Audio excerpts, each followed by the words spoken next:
മണിക്കൂറിൽ 180 കിലോമീറ്റർ വേഗത്തിൽ പായുന്ന ട്രെയിൻ. സ്പീഡോമീറ്ററിന് സമീപം വെള്ളം നിറച്ച 3 ഗ്ലാസുകൾ. റെയിൽവേ മന്ത്രി അശ്വിനി വൈഷ്ണവ് പങ്കുവച്ച് സോഷ്യൽ മീഡിയയിൽ വൈറലായ ഒരു വീഡിയോയാണിത്.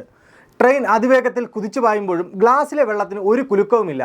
റെയിൽവേ പുതുതായി പുറത്തിറക്കുന്ന വന്ദേ ഭാരത് സ്ലീപ്പർ ട്രെയിനുകളുടെ കാര്യക്ഷമത തെളിയിക്കാനായി റെയിൽവേ നടത്തിയ പരീക്ഷണത്തിന്റെ ദൃശ്യങ്ങളായിരുന്നു അത്. പുതിയ വന്ദേ ഭാരത് സ്ലീപ്പർ ട്രെയിൻ ഒരു ബിസിനസ് ക്ലാസ് ഫ്ലൈറ്റിലെ യാത്രാനുഭവം പ്രദാനം ചെയ്യുമെന്നാണ് പുറത്തുവരുന്ന റിപ്പോർട്ടുകൾ. ഇന്ത്യൻ റെയിൽവേയുടെ മുഖച്ഛായ മാറ്റിമറിച്ച പദ്ധതിയാണ് വന്ദേ ഭാരത്. വേഗതയിലും സൗകര്യത്തിലും ആധുനികതയിലും ആ ട്രെയിനുകൾ വിപ്ലവം സൃഷ്ടിച്ചു. ദീർഘദൂര യാത്രകൾക്ക് വന്ദേ ഭാരത് ഒരു അനുഗ്രഹം തന്നെ. പക്ഷേ അതിവേഗം ലക്ഷ്യത്തിലേക്ക് എത്തുമെങ്കിലും മണിക്കൂറുകൾ നീണ്ട ട്രെയിൻ യാത്രയിൽ ഒന്ന് നടുനിവർത്താൻ കഴിയില്ല എന്നത് വലിയ പോരായ്മ തന്നെയാണ്. ഉറക്കം വന്നാലും സീറ്റിലിരുന്ന് തന്നെ കഷ്ടപ്പെട്ട് ഉറങ്ങേണ്ട അവസ്ഥ. ഈ വെല്ലുവിളിക്കാണ് റെയിൽവേ ഇപ്പോൾ പരിഹാരം കണ്ടെത്തിയിരിക്കുന്നത്. 2 മാസത്തിനുള്ളിൽ തന്നെ ആദ്യ സ്ലീപ്പർ ട്രെയിൻ ഓടിത്തുടങ്ങും. മാർച്ചോടെ 10 എണ്ണം കൂടി പുറത്തിറങ്ങും. രാത്രികാല യാത്രയ്ക്കായി വന്ദേ ഭാരത് ട്രെയിനുകൾ വേണമെന്ന ആവശ്യം യാത്രക്കാരുടെ ഭാഗത്തു നിന്നും ഉയർന്നു തുടങ്ങിയിട്ട് നാളുകളേറെയായി.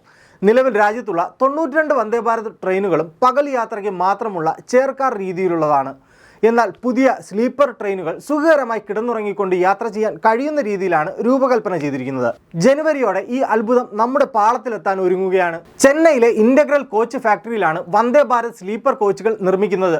ഭാരത് എർത്ത് മൂവേഴ്സ് ലിമിറ്റഡിനാണ് നിർമ്മാണ ചുമതല. പൂർണ്ണമായും എയർ കണ്ടീഷൻ ചെയ്തിട്ടുള്ളതാണ് കോച്ചുകൾ.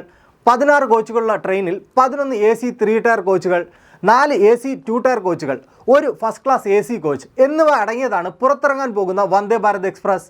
823 യാത്രക്കാർക്ക് ഒരേ സമയം യാത്ര ചെയ്യാം. ടെക്നോളജിയുടെ കാര്യത്തിൽ വിട്ടുവീഴ്ചയില്ല. ഓരോ ബർത്തിലും reading light, USB charging port, automatic ഡോറുകൾ, sensor lighting, wifi, infotainment system എന്നിവയെല്ലാം ഉണ്ട്. ഫസ്റ്റ് ക്ലാസ് യാത്രക്കാർക്ക് ചൂടുവെള്ളത്തിൽ ഷവർ ചെയ്യാനുള്ള സൗകര്യം പോലുമുണ്ട് പുറത്തിറങ്ങാൻ പോകുന്ന പുത്തൻ വന്ദേ ഭാരത് സ്ലീപ്പർ ട്രെയിനിൽ. കൂട്ടിയിടി ഒഴിവാക്കാനായി തദ്ദേശീയമായി വികസിപ്പിച്ച കവച് സംവിധാനം, CCTV നിരീക്ഷണം എന്നിവ സുരക്ഷ ഉറപ്പാക്കുന്നു. ആദ്യ ട്രെയിൻ ഡൽഹിയിൽ നിന്നും പാറ്റ്നയിലേക്കുള്ള റൂട്ടിലായിരിക്കാനാണ് സാധ്യത. നിലവിൽ ഏകദേശം 23 മണിക്കൂറിലധികം എടുക്കുന്ന ഈ യാത്ര വന്ദേ ഭാരത് സ്ലീപ്പർ എത്തുമ്പോഴേക്കും 11.5 മണിക്കൂറായി കുറയും.